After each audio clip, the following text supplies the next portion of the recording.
In the oration on the dignity of man, Pico della Mirandola spoke of seraphim, cherubim, and thrones angels, where thrones represented justice or the law, while seraphim represented charity, where one burns with the love of God, and where the cherubim represent intelligence, tied to the inner mind, which connects to pneuma, spirit, or the will, as well as phantoms and fantasia and the fairy.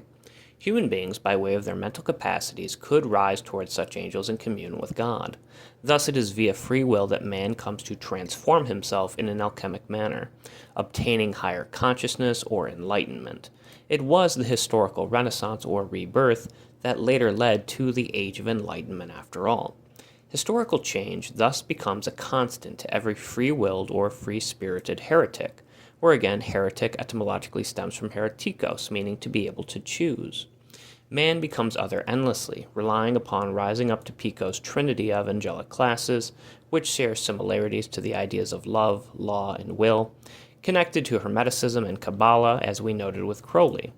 Unlike angels, mankind is unique in that he has free will to do what he wishes or wills upon the world, rising towards heaven or plummeting towards the depths of hell, where the torturous fires purge him and cleanse him, allowing him to be reborn via his own ashes.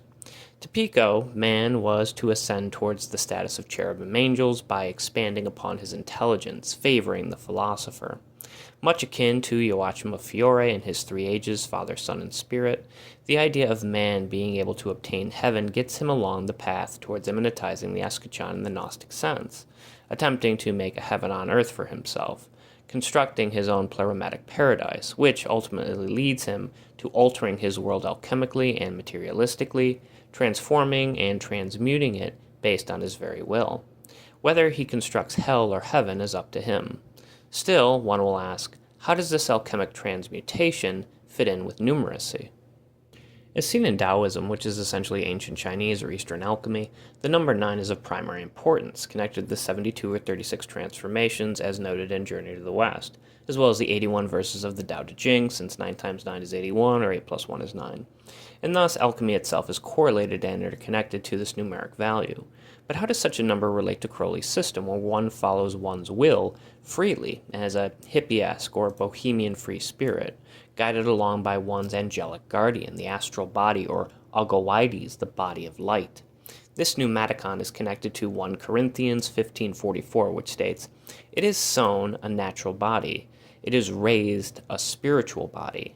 There is a natural body, and there is a spiritual body."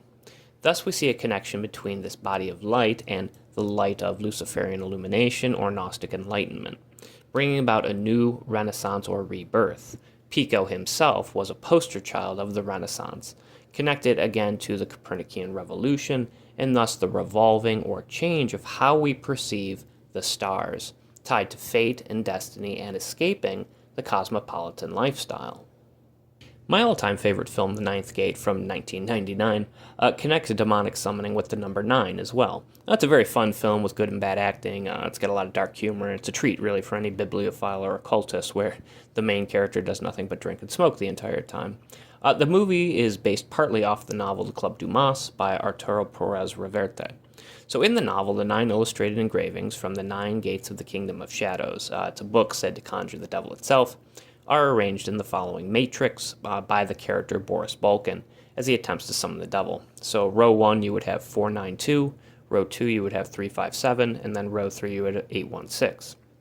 The reason for this is because when you add up each row or column, you get 15, which is reduced to 6 when combined. So for example, row 1 would be 4 plus 9 plus 2, which is 15, which is 6, because 1 plus 5 is 6. Or if you did it in columns, so column 1 would be 4 plus 3 plus 8, which is 15, which is also 6. So essentially you get 666 vertically and horizontally, which again reduces back to 9.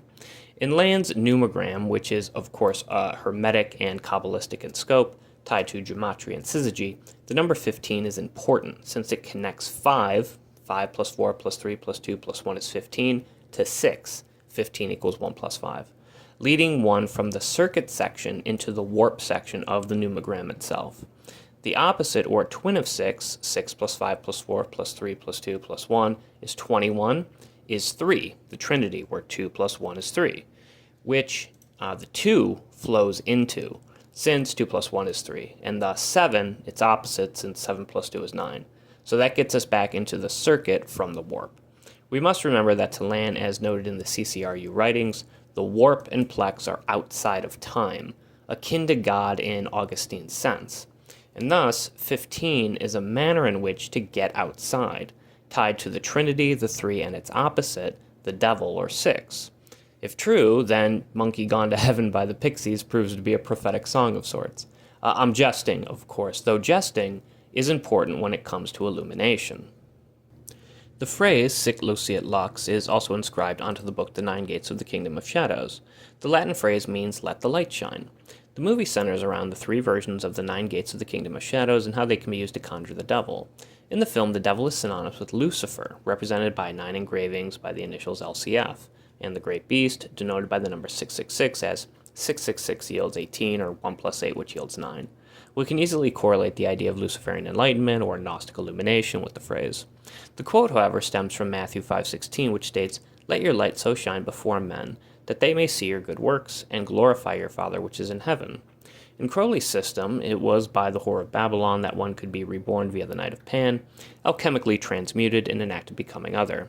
By love, we alter the stars themselves, just as the fifth dimension noted in their famous song. The Whore of Babylon is portrayed in the film by the female character Green Eyes, who also acts as Corso's guardian angel. In each of the 9 engravings are Latin inscriptions, which translate as follows. 1. Silence is golden. 2. They open that which is closed. 3. The lost word keeps the secret. 4. Fate is not the same for all, depicting basically a man in a jester costume before a labyrinth. 5. In vain, and it shows a description of death while a man counts his coins on a checkered floor. 6. I am enriched by death. 7. The disciple surpasses the master. 8. Virtue lies defeated, which shows a man about to behead a praying woman while a wheel turns in the background. And 9. Now I know that from darkness comes light, which shows the Whore of Babylon riding atop the great beast 666. We've discussed the importance of silence and how it is tied to the word initiation and the word mystery itself, hence why the Whore of Babylon is noted as mystery, as noted in Revelation 17:5. We've also linked silence to Harpocrates and Horace via Crowley. Mayan links to mystery, meaning to close or shut. Muin means to close or shut one's eyes or lips. Thus we are gaining access to the unknown or unseen, the mystical secrets or veil of Isis that cannot be communicated via these mysteries. We have also discussed how Kabbalah, whether Jewish Kabbalah or Christian Kabbalah or Hermetic Kabbalah, links to fate and destiny, the wheel of fortune, and thus the Norns, or weird sisters, since weird etymologically means fate or destiny, correlating the 10 Sephiroth spheres to the paths of the Flaming Sword and the 22 pathways of the Tree of Life to the 22 major arcana of the Tarot, which, when combined, gets us the 32 paths to wisdom. This is, of course, undertaken by the Fool, or Zero, who connects to the One, the Magician, seen as a jester, right, which ties into juggling and thus magic, the trickster, essentially connecting 0 to 1. Some users have mentioned the link between 0 and 1 in terms of binary code, and thus the ability to program new realities into being. We can think of Sadie Plant's work here if we want. To Crowley is via the Night of Pan, and thus by death of the number 210, where all equals 1 equals none, that one can be reborn via Babylon. Thus, one is given alchemic gold, enriched by death, being made immortal, akin to the Phoenix or Christ or Finn McCool, as noted in Joyce's Wake, risen from the fallen ashes, or returning back from Hell or Hades or the underworld, which is connected to the Labyrinth myth, where Theseus slays the Minotaur, where the Labyrinth, of course, is constructed by Daedalus, the father of Icarus, right, symbolic of the fall of Babel, and of course the inspiration for Joyce's character, Stephen Daedalus, who is the artist meant to rebel and liberate man from tradition in a Gnostic manner, babbling on in revolt for change and revolution. So by death and rebirth, the student surpasses his master, becoming the Magister Templi. Virtue or traditional morality lies dead, allowing change to occur. Carl Jung, being the alchemist and Gnostic he was, embodies the 9th inscription perfectly, noting how all light stems from darkness, underlying the duality which is to be unified as one. To land this conjunction of opposites, coincidentia oppositorum, would be via a syzygy or twinning of the number 9. So for example, 0 and 9, or 8 and 1, or 7 and 2, 6 and 3, or 5 and 4. And while Land may not like numerological semantics, sticking instead to numeracy due to his and Deleuze's dislike for Hegelian dialectics and the identicality of discourse, we can better see how 9 connects to the occult concepts of Crowley. Though the 9th gate is just a movie, via hyperstition tied to the virtual and demonic summoning to the Grappa de Nun, fictions have a way of becoming facts, being conjured up into creation through meme magic, manifesting and morphing man alchemically into something other. Now, time to listen to Revolution 9 by the Beatles.